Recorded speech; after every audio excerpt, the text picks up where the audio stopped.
हरिभक्ती जपित होणार दुर्लभ वाचे ते सुलभ रामकृष्ण रामकृष्ण नामी उन्मने साधली तयाशीला दिली सकळ सिद्धी सिद्धी बुद्धी धर्म हरिपाठी आली प्रपंची निवाले साधू संगी ज्ञानदेवी राम बनले ज्ञानदेवी राम रामकृष्ण ठस तिने दस दिशा तुम्हारा हरिमुखे मना पुण्याची गणना कोण करी पांडुरंग करो प्रथम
हरिभक्ती जपित होणार दुर्लभ वाचे सर्व रामकृष्ण रामकृष्ण नामी उन्मने साधली तयाशीला दिली सकळ सिद्धी सिद्धी बुद्धी धर्म हरिपाठी आली प्रपंच निवाले साधू संगे ज्ञानदेवी राम रामकृष्ण ठसा तिने दस दिशा तुम्हाराम हरिमुखे म्हणा पुण्याची गणना कोण करे विठाल विठाल विठाल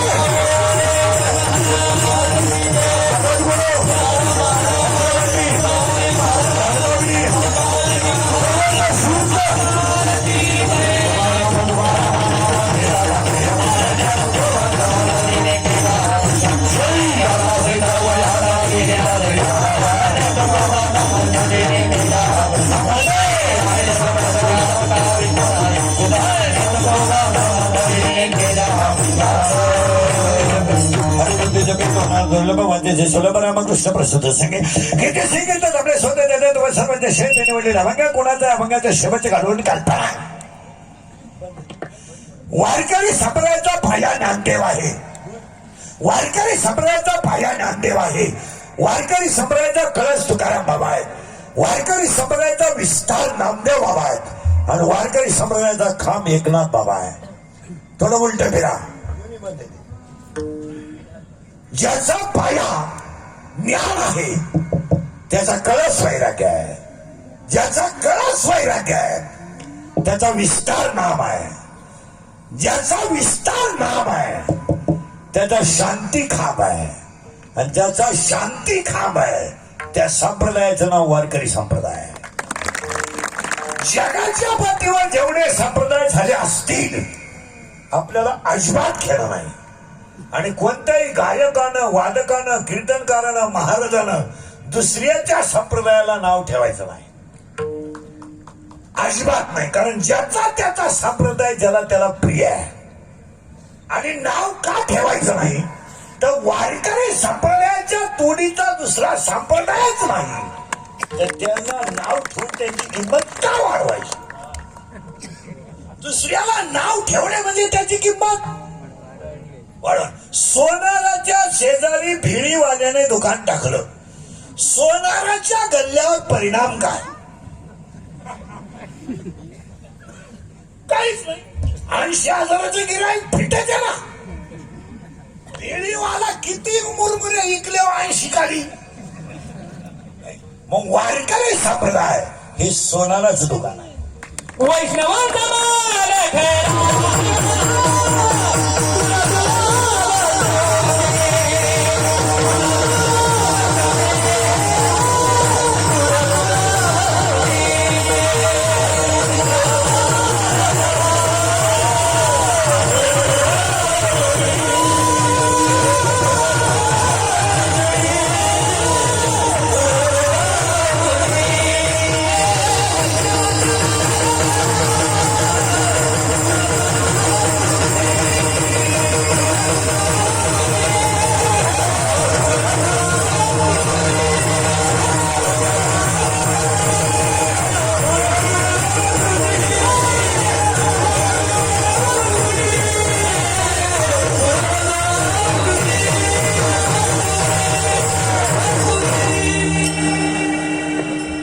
विधान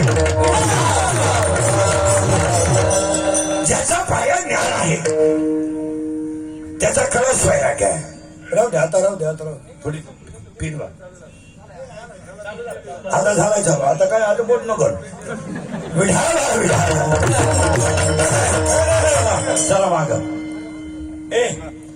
ज्याचा पाया ज्ञान आहे त्याचा कळस वैराग्य आहे. त्याचा कळस वैराग्य आहे. त्याचा विस्तार नाम आहे. त्याचा विस्तार नाम आहे. त्याचा फरक मिळाला. त्याचा शांती खांब आहे. आणि त्याचा शांती खांब आहे त्या संप्रदायाचं नाव वारकरी संप्रदाय. 12व्या अध्यायात असं म्हणणं आहे, अभ्यासापेक्षा श्रेष्ठ ज्ञान आहे, पण ज्ञानापेक्षा श्रेष्ठ देवाचं ध्यान आहे. पण इथं 3 शब्द पहिले घातले. अभ्यासाशिवाय ज्ञान नाही आणि ज्ञानाशिवाय देवाचं ध्यान नाही. पहिला अभ्यास, नंतर ज्ञान आणि नंतर पण पुन्हा नीट ऐका. अभ्यासापेक्षा श्रेष्ठ ज्ञान आहे, ज्ञानापेक्षा श्रेष्ठ देवाचं ध्यान आहे. पण ज्ञान हे संतांची सेवा केल्याशिवाय येऊ शकत नाही. कारण तुमच्या ज्ञानाला किंमत नाही. ह्या विनयाला काय किंमत आहे? या जगात ज्याच्याकडे 3 गोष्टी आहे तो माणूस काही करू शकतो. 1 सत्ता, 2 पैसा आणि 3 संस्था. तो माणूस किती मूर्ख असू द्या तुम्ही त्याला साहेबच म्हणणार. या 3 गोष्टी ज्याच्याकडे आहेत, सत्ता, पैसा आणि संस्था, तो माणूस त्याच्या डोक्यात मेंदू नसू द्या तरी आपण त्याच्या पाया पडू शकतो.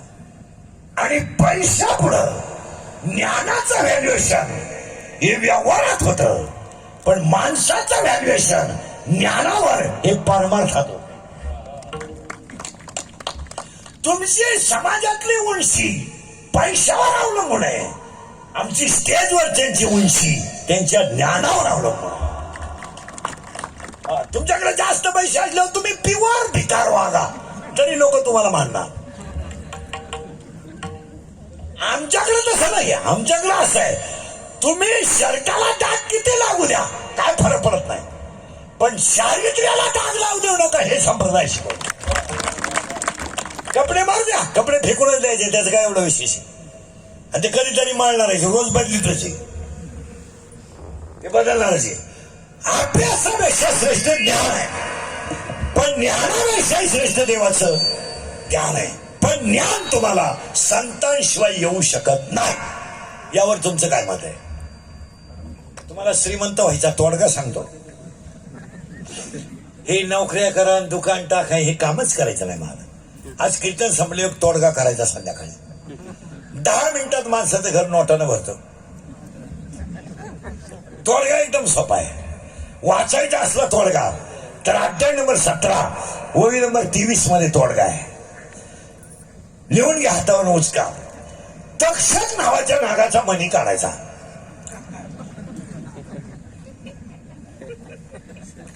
आणि तो मणी सिंहाच्या नाकातल्या केसात ओवायचा. 5 मिनिटात नोटाच नोटा. मी म्हणतो प्रयोग करायला काय हरकत आहे. आता उलट फिरा.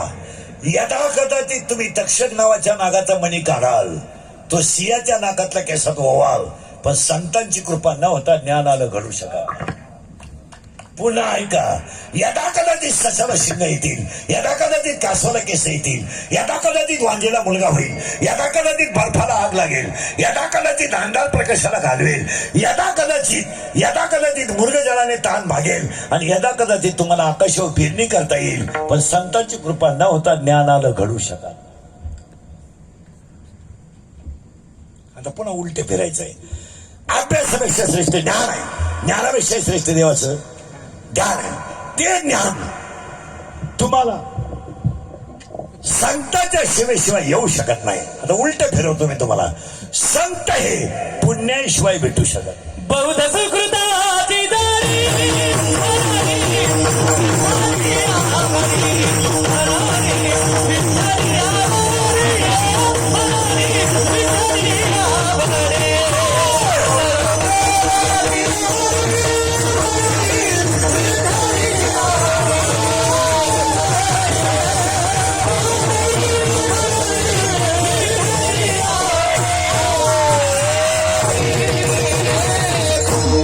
तिन्ही वाक्य फायनल झाले. अभ्यासाशिवाय ज्ञान नाही, ज्ञानाशिवाय ध्यान नाही.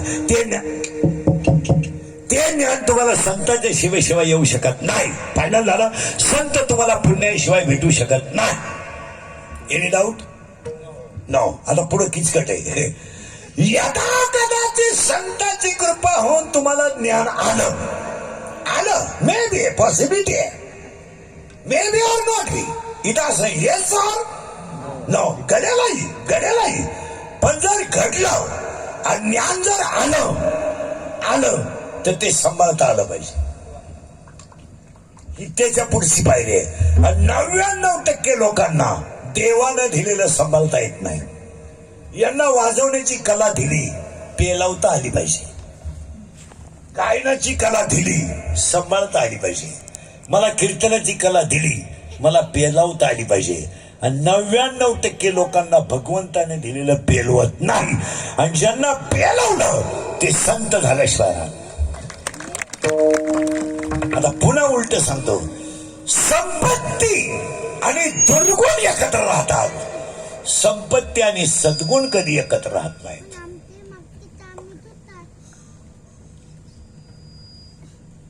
ताण द्या थोडा.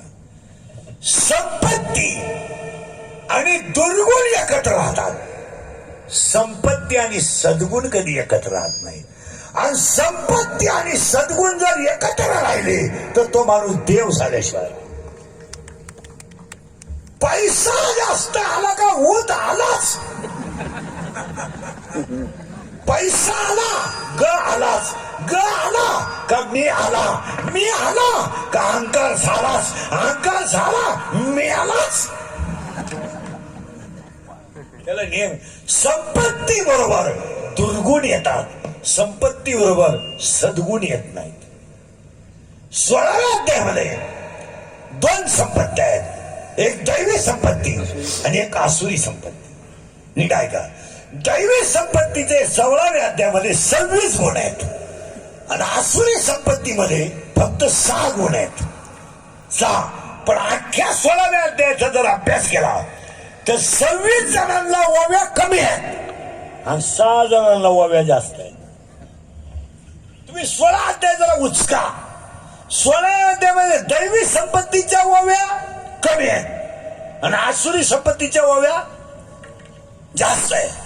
ऐकणाऱ्यांना हा प्रश्न पडतो, 26 गुण जर ज्ञानेश्वरी म्हणजे दैवी गुण आहेत तर 26 जणांच्या ओव्या जास्त पाहिजे ना, पण त्या ओव्या कमी आहेत. आणि हे फक्त किती पट्ट आहेत? 6. या 6 जणांना माऊलीने एवढ्या ओव्या का खरचल्या त्याचं कारण आहे, या 26 जणांना संपवण्याची ताकद 6 जणांमधल्या एकात आहे. या 26 जणांमधला, या 6 जणांमधला एक पठ्य जरी उठला, 26चा गेम. उदाहरणार्थ असा पखवाद्याच नाही, असा वाजव थोडा नादी लागला, तिरपा पाय पडला, गट्टे गेले आणि हातुडे गेले गेमच राहिलं ते फक्त पीठ कधी करायचं मला हे 26 पर वाढले आणि त्या 6 जणांना एक पट्ट्या खवळला ना कार्यक्रम संपला.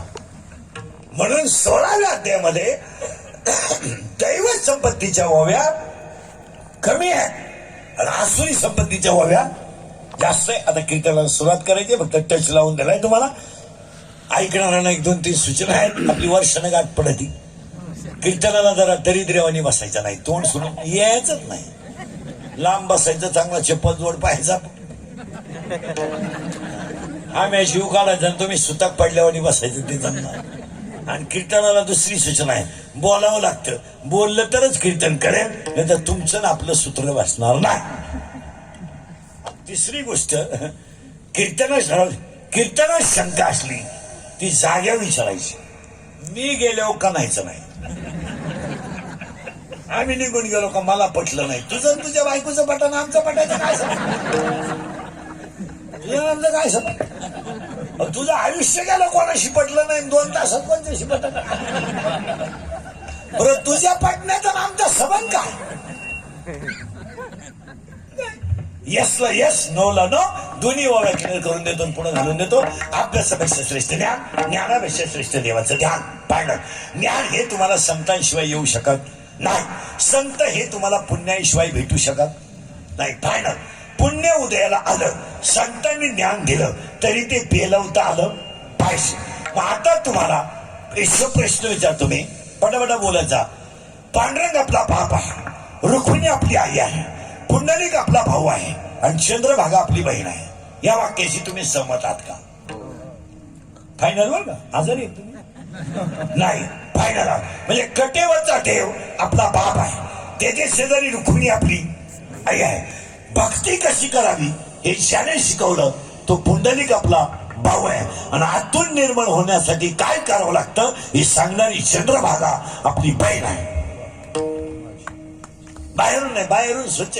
याला पावडरी लावून काय करायचं? याला साबण चोळा, पावडरी लावा, शेंट मारा. कानात बोळे घालण्यापेक्षा नाकात एक दिवस घालायचाच आहे ना.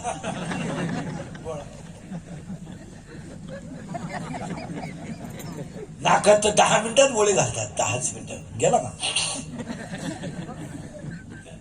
याला सजू नका, याच्या आतला सजवा. आणि तो कटेवरचा देव काय करतो? अख्ख्या जगाला एकटा पोचतो. अख्ख्या जगाला. कसा आहे तो? राजस आहे, कुमार आहे, मदनाचा. राजस सुकुमार मदनाचा राजस सुकुमार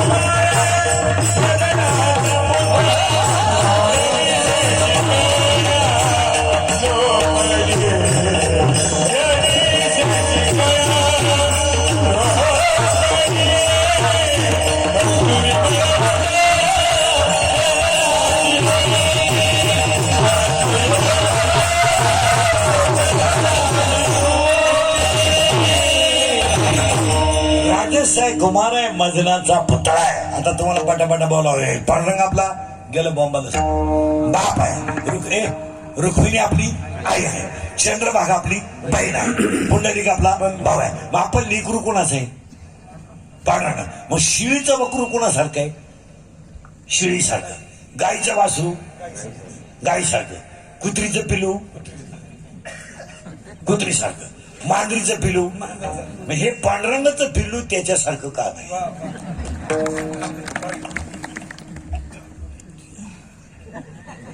हे तर कम्प्लीट त्याच्या उलट आहे. ते म्हणतंय माळगाल हे कथाकच थोडे ते. असं का? What is that reason behind it? त्याला काय कारण आहे? त्याचं कारण आहे हा देवच आहे, फक्त याला ज्ञान नाही. ज्ञान देव, ज्ञान देव. याचं कारण आहे जम्मू नावाचं द्वीप आहे, पंढरपूर नावाचं गाव आहे, धर्म नावाचं नगर आहे, तिथं विठू नावाचा पाटील आहे आणि तो आपला बाप आहे. शंभो यादी बाबा दे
पाटील आहे. आता लागला करंट वर मला, आता करंट लागला ना मग मग सोपं झालं. आता नाही हटत तुम्ही.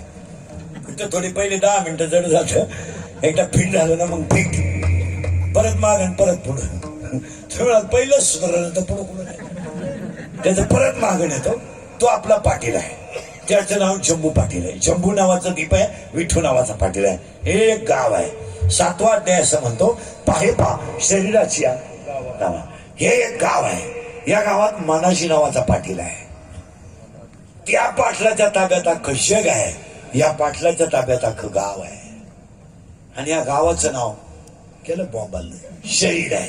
आणि त्या पाटलाचं नाव पटापटा बोला मनाशी पाटील आहे. पण तो थोडा नादी गडी आहे. नादी म्हणजे थोडा चालू आहे. कोण? मनाशी पाटील. आणि त्या मनाशी पाटलाला एक प्रियसी आहे. त्याच्या प्रियसीचं नाव आहे इच्छा. ते राहत्या शरीर रूपी गावात. कोणतं गाव? सावधराव. कोणतं गाव? शरीर. या गावात राहिला 2 जण, मन आणि इच्छा. दोघांचं आहे एकमेकावर प्रेम. पण घोटाळा असा झालाय, ते दोघांनी याचा खेळ केलाय. मन आणि इच्छा. मन म्हणतंय माळ घाल, इच्छा म्हणती जत्रा होऊ दे. मन म्हणतंय माळ घाल, इच्छा म्हणती मतदार होऊ दे. या दोघांच्या खटक्यात याचं झालं वाटोळं. आणि ती पडली त्याच्या प्रेमात. कोण? इच्छा. आता तिला माहीतच नाही हा गडी नपुसक आहे. दान दिलं तरच सुधरेल तुम्हाला, कारण हा गडी नपुसक आहे. कोण? मन. कारण डावा अध्याय सांगतो काही मन हे नपुसक माने. आता ही पडली त्याच्या प्रेमात. मग तुम्हाला मी प्रश्न विचारतो, तिला बाळ होईल का? नाही का? तो नपुसक आहे. मग मी पुढचा प्रश्न विचारतो तुम्हाला, तिला बाळ होणार नाही का? तिला काम नाही?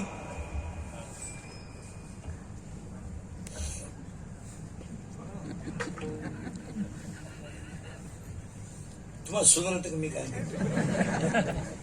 तिला बाळ होणार नाही का? तिला काम नाही?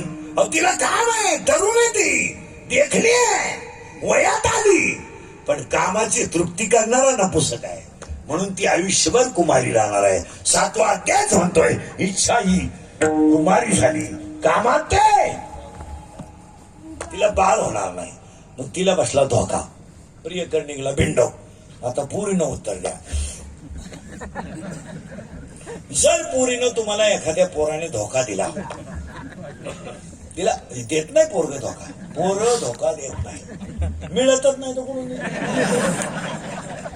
नाही.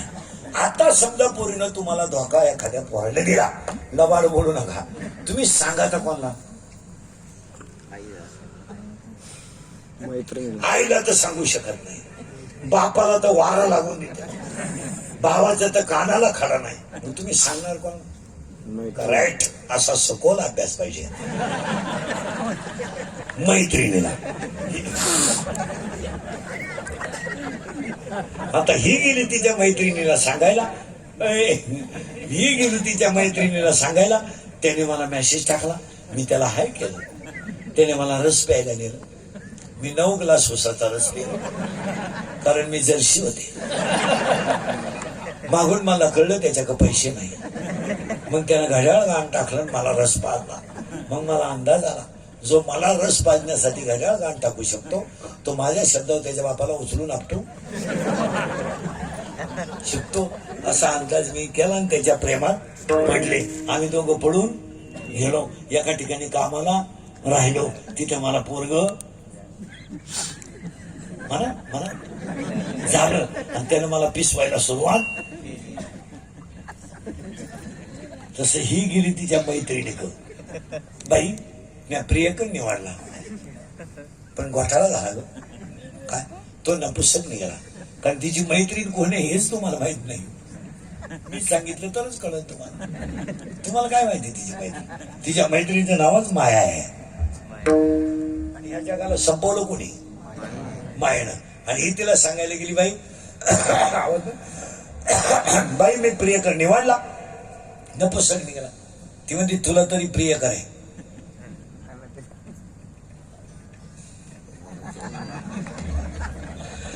तुला प्रियकर आहे तो असून फायदा नाही, पण मला नवराच नाही.